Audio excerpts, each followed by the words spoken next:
எரேமியா முன்னுரை. எரேமியா தீர்க்கதரிசி தன்னுடைய இளம் பிராயத்திலேயே கர்த்தருடைய ஊழியத்தை செய்ய ஆரம்பிக்கிறார். எரேமியாவுக்கு ஊழியத்தின் நிமித்தமாய் ஏராளமான பாரங்களும் வேதனைகளும் உண்டாயிற்று. தன் இளம் பிராயத்தில் நுகத்தை சுமக்கிறது மனுஷனுக்கு நல்லது என்று எரேமியா தன்னுடைய அனுபவத்தின் வாயிலாக சொல்லுகிறார். ஏசாயா தீர்க்கதரிசி எரேமியாவைப் போல இளம் வயதில் தன்னுடைய ஊழியத்தை ஆரம்பிக்கவில்லை. தன்னுடைய வாலிப நாட்களிலோ அல்லது அதற்கு பின்பு ஏசாயா தன்னுடைய ஊழியத்தை ஆரம்பித்திருக்க வேண்டும். ஏசாயா அசுத்த உதடுகள் உள்ள ஜனங்களின் நடுவே வாசமாயிருந்தார். அவரும் அசுத்த உதடுகள் உள்ள மனுஷனாய் இருந்தார்.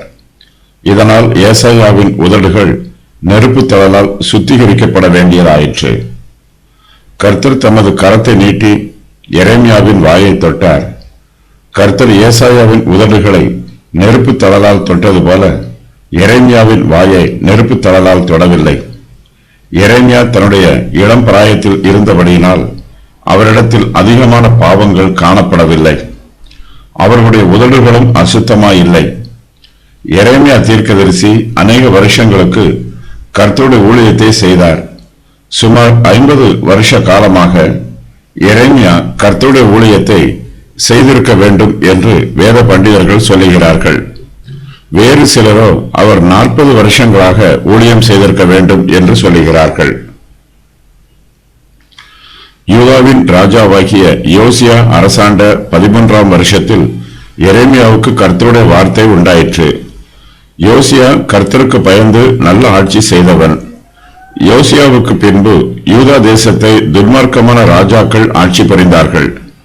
எரேமியா தீர்க்கதரிசி அவர்களுடைய ஆட்சி காலத்திலும் கர்த்தருடைய ஊழியத்தை தொடர்ந்து செய்தார். எரேமியா பாவங்களை கண்டித்து உணர்த்தும் தீர்க்கதரிசியாக ஊழியம் செய்தார். யாக்கோபின் பாவங்களை எடுத்துச் சொல்லுவதற்கு எரேமியா கர்த்தருடைய நாமத்தினால் அனுப்பப்பட்டவர்.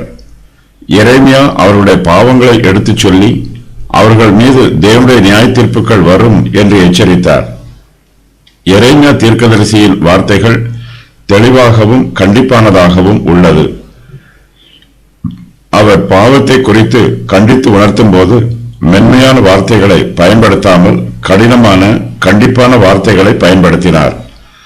ஏசாயா தீர்க்கதரிசியின் வார்த்தைகளை விடவும் மற்ற தீர்க்கதரிசிகளின் வார்த்தைகளை விடவும் எரேமியாவின் தீர்க்க தரிசன வார்த்தைகள் கடினமாயும் கண்டிப்பாயும் இருந்தது.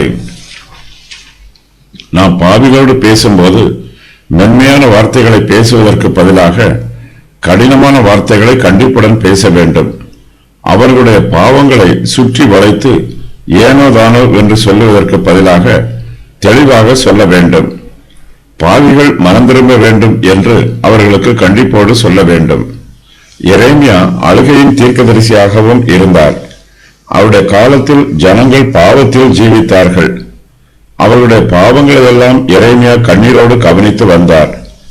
புலம்பலின் புஸ்தகத்தில் எரேமியா தீர்க்கதரிசியின் இருதய வேதனைகள் எல்லாம் எழுதப்பட்டிருக்கிறது. எரேமியா பாடுகளை அனுபவிக்கிற தீர்க்கதரிசியாகவும் ஊழியம் செய்தார். அவருடைய சொந்த ஜனங்களை அவருக்கு நெருக்கத்தையும் உபத்திரவத்தையும் கொடுத்தார்கள். கல்தையர்கள் யூதர்களை அழிப்பதற்கு முன்பாக எரேமியா இஸ்ரவேல் ஜனத்தார் மத்தியில் கர்த்தருடைய செய்தியை தீர்க்க தரிசனமாக சொன்னார். ரோம பேரரசார் எருசலேமையும் யூதர்களையும் அழிப்பதற்கு முன்பு யூதர்களுடைய குணாதிசயங்கள் எப்படி மோசமாய் இருந்ததோ அப்படியே எரேமியாவின் காலத்திலும் அவர்களுடைய குணாதிசயங்கள் மிகவும் மோசமாய் இருந்தது. இயேசு கிறிஸ்துவின் காலத்தில யூதர்கள் இயேசு கிறிஸ்துவுக்கு விரோதமாய் கலகம் பண்ணினார்கள். அவருக்கு உபத்திரவங்களை கொடுத்தார்கள். கிறிஸ்துவை சிலுவையில் அறைந்தார்கள். இயேசு கிறிஸ்துவின் சீஷர்களையும் துன்பப்படுத்தினார்கள். யூதர்கள் மீது தேவனுக்கு பிரியமில்லாமல் போயிற்று. தேவனுடைய கோபம் அவர்கள் மேல் வந்தது. அந்த யூதர்கள் கர்த்தராகிய இயேசுவையும் தங்கள் தீர்க்கதரிசிகளையும் கொலை செய்தவர்களும் எங்களை துன்பப்படுத்தினவர்களும் தேவனுக்கு ஏற்காதவர்களும் மனுஷர் யாவருக்கும் விரோதிகளுமாயிருந்து புறஜாதியார் ரட்சிக்கப்படுவதற்கு நாங்கள் அவர்களோட பேசாதபடிக்கு தடை பண்ணுகிறார்கள். இவ்விதமாய் எக்காலத்திலும் தங்கள் பாவங்களை நிறைவாக்குகிறார்கள். அவர்கள் மேல் கோபாக்கினை பூரணமாய் வந்திருக்கிறது. 1 தெசலோனிக்கேயர் 2:15-16. எரேமியாவின் மரணம் பற்றி தெளிவாக தெரியவில்லை. எருசலேமில் உள்ள யூதர்கள் எகிப்து தேசத்திற்கு புறப்பட்டு போனபோது அவர்கள் எரேமியாவையும் கட்டாயப்படுத்தி தங்களோடு எகிப்திற்கு அழைத்துக் கொண்டு போனார்கள். எரேமியா இரத்த சாட்சியாக மரித்திருக்க வேண்டும் என்று வேத பண்டிதர்கள் சொல்லுகிறார்கள்.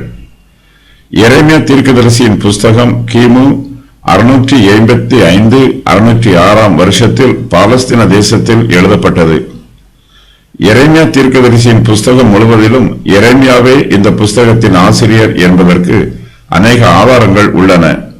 வேத பண்டிதர்கள் அனைவரும் இந்த புஸ்தகத்தின் ஆசிரியர் எரேமியாவே என்பதில் ஒத்த கருத்து உடையவர்களாக இருக்கிறார்கள். மைய கருத்து: கர்த்தரை விட்டு பின்வாங்கி போவது, தேவ தூஷணம் கூறுவது ஆகியவற்றினால் ஏற்படும் விளைவுகளை எரேமியா தீர்க்கதரிசியின் புஸ்தகம் விவரித்து கூறுகிறது. வேதாகமத்தில் எரேமியா தீர்க்கதரிசியின் புஸ்தகத்திலும் ஓசியா தீர்க்கதரிசியின் புஸ்தகத்திலும் மாத்திரமே பின்மாறி போதல் என்னும் வார்த்தை காணப்படுகிறது. எரேமியா தீர்க்கதரிசியின் புஸ்தகத்தில் மாத்திரம் இந்த வார்த்தை 13 தடவைகள் பயன்படுத்தப்பட்டிருக்கிறது.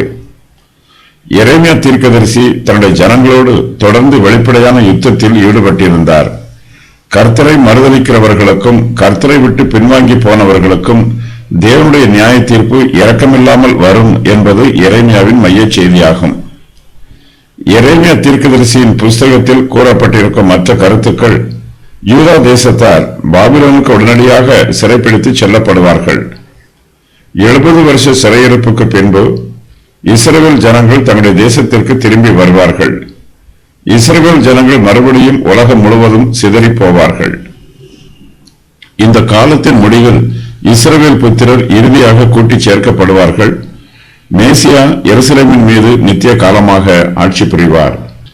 எரேமியா தீர்க்கதரிசியின் புஸ்தகம் எழுதப்பட்டதற்கான நோக்கத்தின் விவரம் வருமாறு: பாவத்தின் விளைவுகளையும் தேவனை விட்டு பின்வாங்கி போவதனால் ஏற்படும் விளைவுகளையும் இஸ்ரவேல் புத்திரருக்கு தெளிவுபடுத்துவது, மனுஷனை குறித்த தேவனுடைய திட்டத்தில் இஸ்ரவேல் புத்திரரின் வருங்காலத்து பங்கை அவர்களுக்கு வெளிப்படுத்துவது, ஒவ்வொரு மனுஷனும் தேவனோடும் அவருடைய திட்டத்தோடும் இசைந்து போக வேண்டும், இதன் அடிப்படையிலேயே ஒவ்வொரு மனுஷனுடைய முடிவும் அமையும் என்பதை வலியுறுத்துவது.